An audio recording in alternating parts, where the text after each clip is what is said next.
तो बच्चों अगला रिएक्शन है टोलेंस रिएजेंट के साथ, ठीक है ना। Reaction of terminal alkyne with Tollens reagent. तो बच्चों सबसे पहले तो टोलेंस रिएजेंट होता क्या है, तो NH4OH और AgNO3 बोलते हैं अमोनिकल सिल्वर नाइट्रेट। बोले तो अमोनियम हाइड्रोक्साइड और सिल्वर नाइट्रेट के मिक्सचर को बोलते हैं टोलेंस रिएजेंट। तो बच्चों ये टोलेंस रिएजेंट क्वेश्चन में अलग अलग रूपों में दिया जाता है, ठीक है ना। कभी कभी NH4OH प्लस AgNO3 लिख देगा। जब ये NH4OH और AgNO3 आपस में रिएक्ट करते हैं तो ये AgNH3 का ऑल ट्वाइस OH भी बनाते हैं बच्चों, तो ये भी टोलेंस रिएजेंट ही है। तो कभी कभी रिएक्शन में इस तरह से दे देगा, और कभी और इसी रिएक्शन के दरमियान बच्चों Ag2O का भी फॉर्मेशन होता है। तो अगर Ag2O भी दे दे तो भी बच्चों टोलेंस रिएजेंट है, आपको मानना है। क्लियर है। तो कुल मिलाकर बात यह है कि NH4OH AgNO3 दे दे तो, या फिर AgNH3 का होल ट्वाइस OH, या फिर Ag2O, इन तीनों में से कोई भी दे दे तो बच्चों ये टोलेंस रिएजेंट। क्लियर है। जैसा कि आप देख रहे हो कि NH4OH को जब हम तोड़ेंगे तो बच्चों यहाँ पर फिर से वही बात, NH4 प्लस बनेगा और OH माइनस आयन बनेगा। OH माइनस आयन प्रेजेंट होने के कारण, OH माइनस आयन प्रेजेंट होने के कारण ये बेसिक नेचर का है, तो इसलिए कंप्लीट टोलेंस रिएजेंट जो है बच्चों एक बेस बन जाता है, ठीक है ना। जैसे हमने टर्मिनल एल्काइन ले लिया, टर्मिनल एल्काइन के सारे रिएक्शन बच्चों एसिड बेस वाले हैं, ठीक है ना।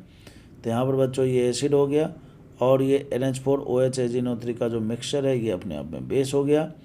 एसिड का काम होता है बच्चों H प्लस देना, बेस का काम होता है H प्लस को रिमूव कर देना, तो H प्लस का रिमूवल हो जाएगा।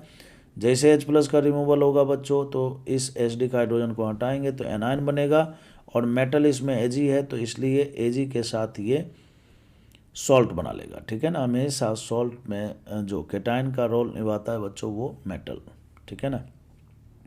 तो इस तरह से बना लिया हमने। इसका नाम हो जाएगा बच्चों सिल्वर एल्काइनाइड हो जाएगा, सिल्वर एल्काइनाइड हो जाएगा। सोडियम था तो सोडियम एल्काइनाइड, कॉपर था तो कॉपर एल्काइनाइड, अब सिल्वर एल्काइनाइड बन गया। इंपॉर्टेंट बात यह है बच्चों कि जब टर्मिनल एल्काइन का टोलेंस रिएजेंट के साथ रिएक्शन होता है तो जो प्रोडक्ट बनता है उसमें वाइट PPT बनता है, और वाइट PPT बनने के कारण ये रिएक्शन और भी ज़्यादा इम्पोर्टेंट हो जाता है। क्यों? क्योंकि लैब में इस रिएजेंट को यूज किया जाता है टर्मिनल एल्काइन को आइडेंटिफाई करने में। क्यों किया जाता है? क्योंकि बच्चों ये पॉजिटिव टेस्ट दे रहा है। पॉजिटिव टेस्ट कैसे पहचानते हैं? जब भी किसी रिएक्शन में कलर आए, कलर गायब हो, कलर चेंज हो जाए, या PPT का फॉर्मेशन हो जाए, तो ऐसे रिएजेंट के बारे में बोला जाता है कि उस पर्टिकुलर कंपाउंड के साथ पॉजिटिव टेस्ट देता है।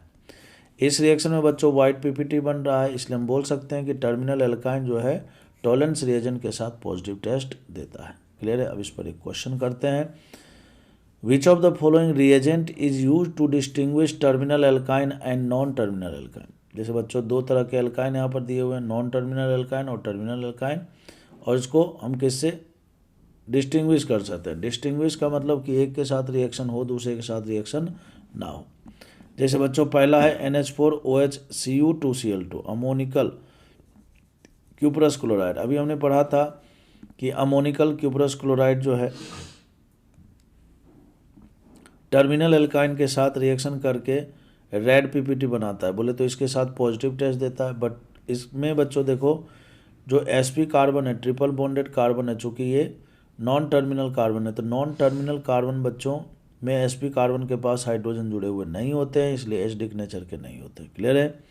तो इसके साथ तो रिएक्शन नहीं हो पाएगा, इसके साथ रिएक्शन होगा और रेड PPT बनेगा। यानी कि अमोनिकल क्यूपरस क्लोराइड से इन दोनों को डिस्टिंग्विश किया जा सकता है ना। उसी प्रकार से बच्चों टोलेंस रिएजेंट टर्मिनल वाले के साथ रिएक्शन करते हैं और नॉन टर्मिनल वाले के साथ रिएक्शन नहीं करते। बोले तो टर्मिनल वाले के साथ एसिड बेस रिएक्शन होता है और नॉन टर्मिनल वाले के साथ एसिड बेस रिएक्शन नहीं होता है। तो इससे और इससे दोनों से डिस्टिंग्विश हो सकता है। बेयर रिएजेंट बच्चों, बेयर रिएजेंट तो दोनों के साथ रिएक्शन करेंगे, कैसा भी एल्काइन आ जाए बच्चों, टर्मिनल हो या नॉन टर्मिनल हो, सबके साथ बेयर रिएजेंट रिएक्शन करता है। बोले तो ये भी पॉजिटिव टेस्ट देता है दोनों के साथ। लेकिन क्वेश्चन में बोला डिस्टिंग्विश। डिस्टिंग्विश का मतलब होता है कि एक के साथ रिएक्शन करना चाहिए और दूसरे के साथ रिएक्शन नहीं करना चाहिए, ठीक है ना। डिस्टिंग्विश का मतलब है कि एक के साथ रिएक्शन करना चाहिए और एक के साथ रिएक्शन नहीं करना चाहिए, ठीक है ना। और फोर्थ ऑप्शन में बोथ 1 and 2 लिखा हुआ है, बोथ 1 and 2, तो फोर्थ इसका करेक्ट आंसर हो जाएगा। तो मैं उम्मीद करता हूँ कि आपको टर्मिनल एल्काइन के ये चारों रिएक्शन अच्छे से समझ में आ गए होंगे। इसी क्वेश्चन को दूसरे तरीके से भी पूछा जा सकता था, है ना। बोले था कि इस टर्मिनल एल्काइन के साथ कौन सा रिएजेंट पॉजिटिव टेस्ट देता है, ठीक है ना, कौन सा रिएजेंट पॉजिटिव टेस्ट देता है। और अगर यहाँ पर ऑप्शन में ये तीनों होते और चौथे में ऑल ऑफ दीज होता बच्चों, तो ऑल ऑफ दीज इसका करेक्ट आंसर होता, ठीक है ना।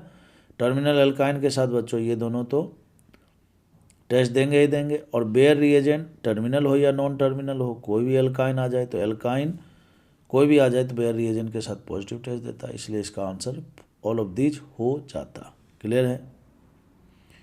तो मैं उम्मीद करता हूँ कि आपको अच्छे समझ में आ गया होगा।